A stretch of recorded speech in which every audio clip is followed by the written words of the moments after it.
The Galactic Council chambers buzzed with nervous energy as Ambassador Zexhai of the Veltar Empire strutted across the polished floor. His 6 arms gestured wildly while his mandibles clicked in satisfaction.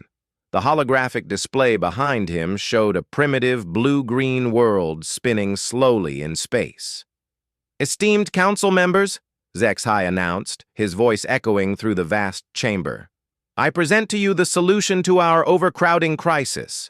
This backwater planet, designation Sol 3, harbors a species so primitive they still use chemical propulsion to escape their gravity well." Murmurs rippled through the assembled delegates. The Kron representative, a massive crystalline being, resonated with doubt. "Ambassador, our scans show this species has achieved nuclear capability. Perhaps we should proceed with caution?" Zexhai's compound eyes gleamed with contempt. "Nuclear weapons? How quaint! These humans, as they call themselves, have barely crawled out of their caves. They wage war over resources we could synthesize in minutes. Their most advanced vessels couldn't survive a single blast from our mining equipment." The holographic display shifted to show human cities, their crude architecture a stark contrast to the gleaming spires of Veltar civilization. Images of human conflicts flashed across the screen, soldiers in primitive armor carrying projectile weapons, aircraft that moved slower than most galactic cargo haulers. "Look at them," Zexhai continued, his voice dripping with disdain. "They fight with metal tubes that fling small projectiles. Their fastest ships take months to travel between their own worlds. We could relocate their entire population to labor camps before their military even realizes we've arrived." Counselor Yanni of the Meditation Collective raised a graceful tentacle. "The doctrine of first contact requires we attempt peaceful negotiations with any sentient species. Have you considered diplomatic solutions?" The Veltar ambassador's laughter was a harsh, chittering sound. "Diplomacy? With creatures who can't even achieve faster-than-light travel? We've monitored their transmissions for decades. They spend more time fighting each other than advancing their technology. These humans are barely above the evolutionary level of our livestock." The display changed again, showing human entertainment broadcasts, news reports of conflicts, and what appeared to be competitive sporting events. To the assembled aliens, it looked like evidence of a chaotic, underdeveloped species obsessed with violence. "Their neural patterns suggest limited cognitive capacity," Zexhai explained, pulling up brain scan comparisons. "Average intelligence quotient measures significantly below galactic standard. They exhibit pack mentality, territorial aggression, and complete inability to cooperate on a planetary scale." Admiral Gorth of the War Council, a being resembling a massive armored beetle, leaned forward. "What of their defensive capabilities? Even primitive species can pose threats if cornered." "Laughable," Zexhai dismissed with a wave of his primary arms. "Their most powerful nations possess perhaps a few thousand nuclear warheads, devices so crude they require fissile material we've been able to synthesize artificially for millennia. Their space force consists of a few orbital platforms with chemical rockets. A single Veltar dreadnought could reduce their entire military infrastructure to ash within hours." The ambassador activated another display showing Veltar military might, massive ships that dwarfed human cities, energy weapons that could crack moons, shield technology that made their vessels virtually invulnerable to conventional attacks. "Our preliminary invasion force alone outmasses their entire military by a factor of 10,000. We're talking about beings who consider it an achievement to land on their own satellite. They've never encountered energy weapons, force fields, or artificial gravity. The psychological shock alone would cause mass surrenders." Counselor Thys, an ancient being whose species had observed galactic politics for eons, spoke with careful deliberation. "Young Ambassador, your enthusiasm is notable.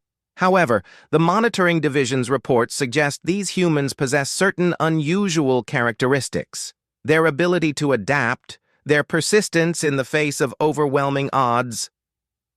Fairy tales, Zexhai interrupted rudely, causing several delegates to gasp at his breach of protocol. I've read those same reports. Yes, humans show some capacity for endurance in extreme situations. So do most prey species when faced with predators. It's a survival instinct, nothing more. The hologram shifted to show human exploration efforts, rovers on nearby planets, space stations, telescopes peering into deep space. To the galactic observers, these achievements seemed pathetically limited. Look at their space exploration, the ambassador continued mockingly. They celebrate landing unmanned probes on nearby rocks. They build space stations that would qualify as emergency shelters by our standards. Their fastest manned vessels would take thousands of years to reach the nearest inhabited system. Admiral Gorth rumbled thoughtfully. What of their population centers? Surely a species with 8 billion individuals poses some strategic challenges. Numbers without technology mean nothing, Zexhai replied confidently.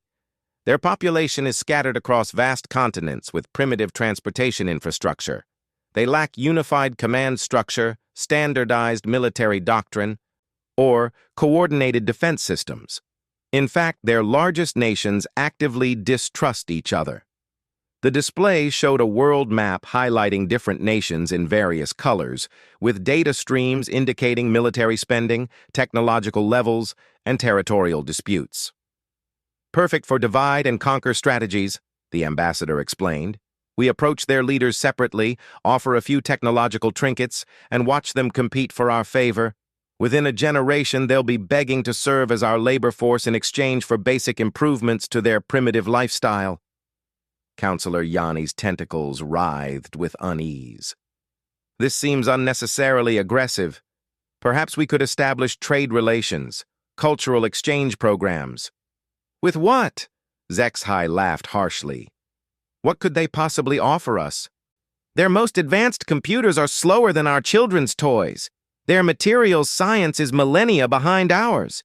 Their understanding of physics is so limited, they still think faster-than-light travel is impossible. The ambassador gestured toward a side display showing human scientific achievements, particle accelerators, medical technology, engineering projects. To the galactic community, these appeared primitive and inefficient. They've barely begun to understand genetic manipulation, quantum mechanics, or dimensional engineering. Their medical technology relies on cutting into bodies with metal tools. They burn fossilized plant matter for energy when fusion power exists. They're essentially an undeveloped species that got lucky enough to split atoms.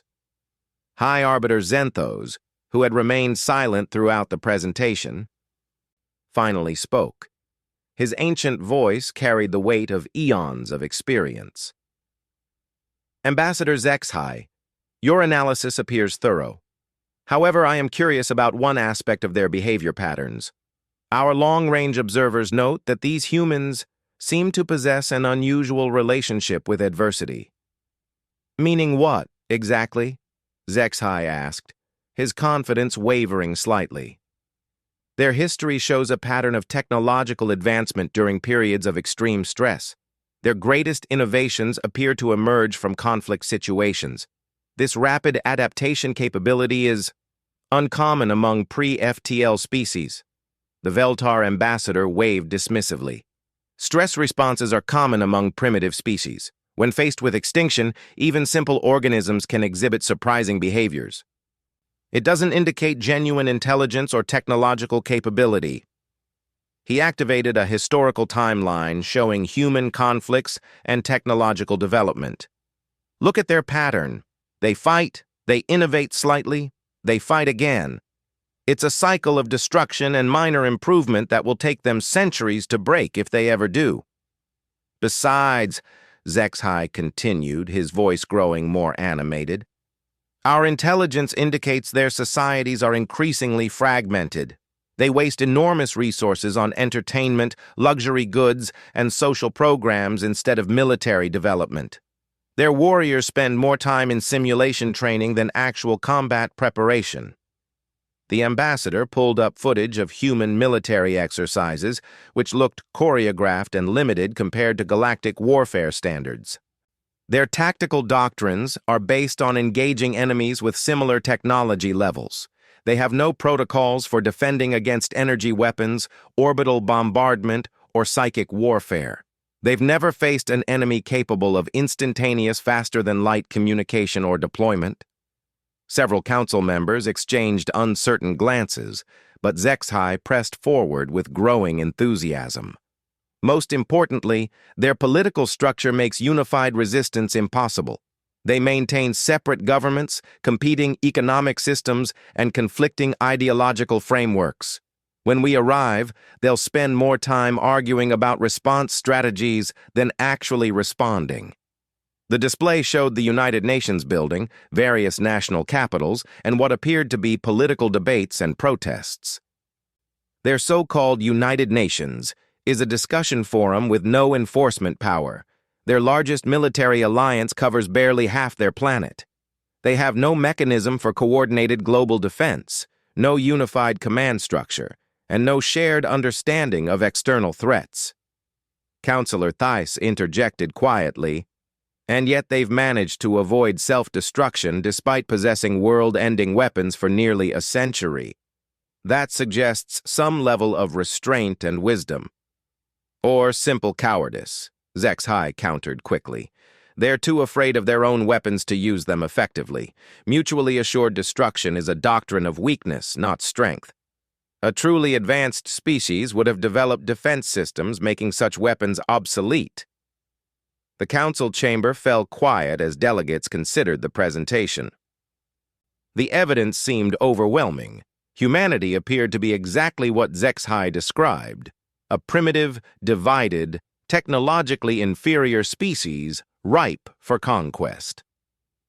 High Arbiter Xenthos studied the data displays with ancient eyes that had seen the rise and fall of countless civilizations. Something about the human behavioral patterns triggered half-remembered warnings from the deepest archives, but the specific memories remained elusive. "Very well, Ambassador," Xenthos announced finally. "Your proposal has merit. The Council will vote on authorizing the Veltar Empire to proceed with annexation of Sol 3 and relocation of its inhabitants to designated labor reserves." HFY's mandibles clicked with triumphant satisfaction. "Honored Arbiter, with your permission, I'd like to begin immediate deployment of our forward reconnaissance fleet. The sooner we establish orbital control, the quicker we can begin processing the human population for relocation." "Approved," Xenthos replied, though something in his ancient instincts whispered warnings he couldn't quite articulate. "However, Ambassador, I want continuous reports on human responses to your initial contact. Any unusual developments should be reported immediately to this council." As the session adjourned and delegates began filing out, Admiral Gorth approached the Veltar ambassador. "HFY, I hope your confidence is well-founded. In my experience, even primitive species can surprise you when their survival is threatened." The ambassador's compound eyes glittered with anticipation. "Admiral, within 6 months, these humans will be thanking us for rescuing them from their primitive existence. Mark my words, this will be the easiest annexation in galactic history." Neither of them noticed Councillor Theiss lingering near the data displays, studying the human psychological profiles with growing unease. The meditation collective had developed their abilities over millions of years of observing lesser species, and something about these readings felt fundamentally wrong. The numbers indicated a species that should be simple to understand and control. But the underlying patterns suggested something far more complex and potentially dangerous, hiding beneath the surface of apparent primitiveness. As the great chamber emptied, the holographic image of Earth continued spinning silently. Its blue oceans and white clouds masking the true nature of the species about to receive some very unexpected visitors.